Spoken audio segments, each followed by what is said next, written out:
Yonqaba ungaqedi ifamily yakho mangabe uthi wena uzoma nefamily nawe ume nomuntu wakini. Uyabona mangakwazi ukutshela umuntu wakini iqiniso. Uyomncwaba ngoba abanye ngeze bayimela lonto bombulala nje bakwenza usibusiso nje.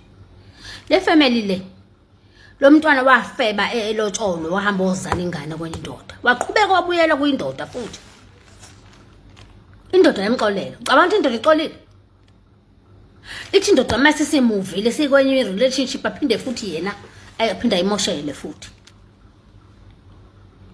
Icala lomfazi ofebileyo kalipheli ngaphandle mawuliphile lothi cha yakhe ingane mina kaze ngifebe phingi impela bawuvumile asiphele leso silonda. Lo mfana ubebekezele unondindwa sifebe lentombazane sifebe esinomona mayithi umfana adlula siphinde sipihlize. Lezi ngane zethu kufanele zazi iqiniso namhlanje. Awukwazi ukuthi uthanda umuntu owenza ama back and forth. Inhliziyo lo akijola kapilo. Awuzi umakhazi ukuthi uthini. Wena uzomena udlala ushintsha abafana ngathi udlala ibhola. Ngapha uyamitha phinde ubuyele futhi kumyeni wakho. Lenye ingane aphinda yonke ucabanga ukuthi isibhukubuka yena nganahliziyo. Ujola ngenhliziyo. Uma umuntu wakini umthando womtshela iqiniso ukuthi wena abantu ufebile nanokuba usubuyele futhi lendoda yakho asazi ukuthi noma ixolele na kodwa uput your life in danger nawe wafanele bamtshela iqiniso lentombazana if babemthanda ufe nje mina ngisolo ifamily yakhe because family yakhe yayifanele imtshela ukuthi hawu uzala ingane yeni indoda ube ulotsholiwe indoda yakhe ixolele futhi bamtshela ukuthi ungaphindi uyenze le nto lo manje ubenza ama back and forth ngoba azuthi uyathandwa yini ulotsholiwe. Uthanda ulotsholiwe namhlanje ubulewe. Hloniphani uyabona umuntu ufanele ahloniphe indoda yakhe umuntu azi ukuthi mase ngilotsholiwe angikwazi ukuhamba ngiqoma ngisakaza ididi ngomaphi ngihambe ngidala noma yiphi indoda because indoda yakho yayizwa lo nto leyo it's off. It's a turn off. Mayixolele kubeka ibhambali. Indoda ayixoli indawo icala lo njola uze uzale. Kodwa imoshele nje life yayo ngaleyo ndlela le ihlala icabangana nawe. Uma ingane zethu namhlanje singakwazi lokho. Uthi umuntu mase eqomile akaqome bathi cha ukuthi uqomile. Akasuqoma la aqomele. Leyo mina ngivuma bakwethu. Kangivumi sijola ngenhliziyo. Sithanda ngenhliziyo. Basazofa. Ngoba ubufebe lapha eSouth Africa is too much ubufebe. Nize nimngabukelise. Akukho kusayida nomuntu wakini makunje. Umuntu wakini mangabenze engenzi kahle uyatshela. Uthi dadewethu lento siyenza umkhonyana isalungile manjena. Mawuba uyashiya. Musukwenza ama back and forth. Uzosibangela inkinga. Namhlanje sekungathi uthi lo sibusiso oabusive. Bathini ngalesikhathi loneza ephuma eyozala ingane ngasiyona endoda. Babe kuphi? Baye kuphi ngasikhathi ebuyela futhi emosha irelationship kasika lo sibusiso. Ingane zizokumosha ingane zethu zabafana kanje zimosha impilo zazo. Bese zithi ngoba zona amantombazane zizomelwa zibe senze ubufebe. Intombazane ikwazi ukushintsha abafana ngathi ishintsha ibhola bedlala egroundini. Bathatha ujomani udinga nani uchilisa nike uace. Intombazane njalo le. Lokho yenza ama back and forth uyabuyela emva uyahletha uyangena uyaphuma. Lo muntu umhethile ukuthandile wamfebela waxolela waphinda wazala ingane. Wathola umuntu wahamba wena uyaphinda futhi uyabuya uyamoshela mase usumoshele futhi usuthi futhi asamfuni wawumale phambi kwabazali bakhe. Cha impela ayikhona emkhonqiniso. Uma umthanda udadewenu kofanele uhlale naye phansi. Uthi wedadewethu edlula mawudlula ngalokho ushaya back and forth. Ayicaca ukuthi wenzani noma uyaphuma noma uyangena la. Noma uzonza iphuma ngena uzofa. Masijola ngenhliziyo masithanda ngenhliziyo sizokwenza uyilima. Amantombazana ayazi ukuthi mayiqomile masilotsholiwe. Mawukuthi uyeka lo mshado uyeke uphume wona musuphuma le ungene nabuyela. Uyamhetha lo muntu. uphinde futhi ummoshele noma sithola umuntu kuhamba nje umbulala ebuhlunganyana. Amsho bembuza imbalele emenze yonke le embalele waqala nawe waphendula yashinduka wabona ukuthi ayikahle uyangibulala vele.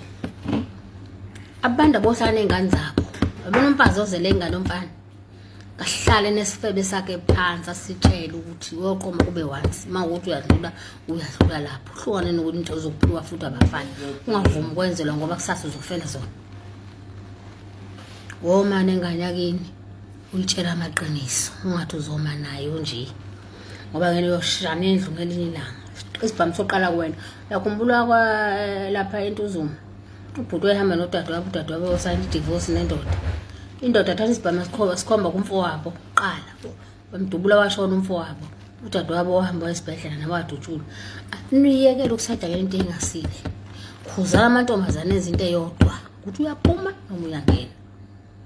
Bufebe abuphele South Africa, bufebe abuphele bazanqoma bafana. Asikhulumeni iqiniso ukuthi kahle le ntombazane beyirongo ngokuthi imchithele, beyirongo ngokuthi imxhaphaze. Ngokuzwe story sakhe le ntombazane be-understand ukuthi iyamthanda. Le ntombazane be-understand ukuthi uSibusiso lona uyayithanda le ntombazane and he's willing to do almost everything. Then uyashona nokuthi uzalile ingane yangaphandle, wayi-accepta, wayikhulisa, wamondla, wamsupporta. Urongo ugirl ngokuthi athathe advantage ngosibusiso ukuthi ebona kahle ukuthi uyamthanda. But I need you guys to understand something. And one thing about me, I'll always speak the truth.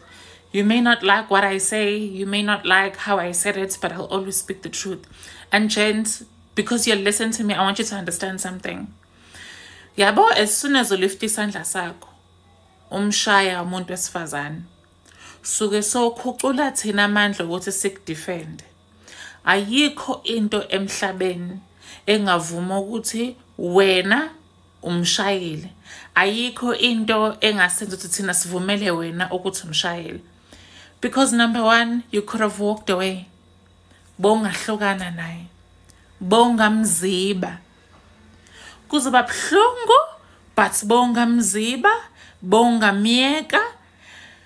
You could have done anything to avoid her. Ukuthi uphindile waya kuyena wasebenzisa amandla wena onawo owazi kahle ukuthi yena akanawo yilana kusuke so wrong khona lokho kusula yonke into wrong ayenze kuwena as soon as wena umshaya. That's why kubalekile ukuthi ucontrol ianger yakho. That's why kubalekile ukuthi uzicontrol wena izenzo zakho, because at the end of the day everything you did has consequences. Ngeke sisakwazi manje kumkhulumela, ngeke sisakwazi manje kumdefenda. In fact, akumele sizikhulume nanokumdefenda nje. He is wrong. He is wrong. Abanye bazokhuluma ngamadimoni. Abanye bazokhuluma ngeanger. Cha. Abanye mina I don't buy face. I'm always honest. Cha nje. I defended Lindaba. Guys. So some of us understand what you've been through. We understand what you've been hurt. We understand what you tried your best. We understand what you are feeling.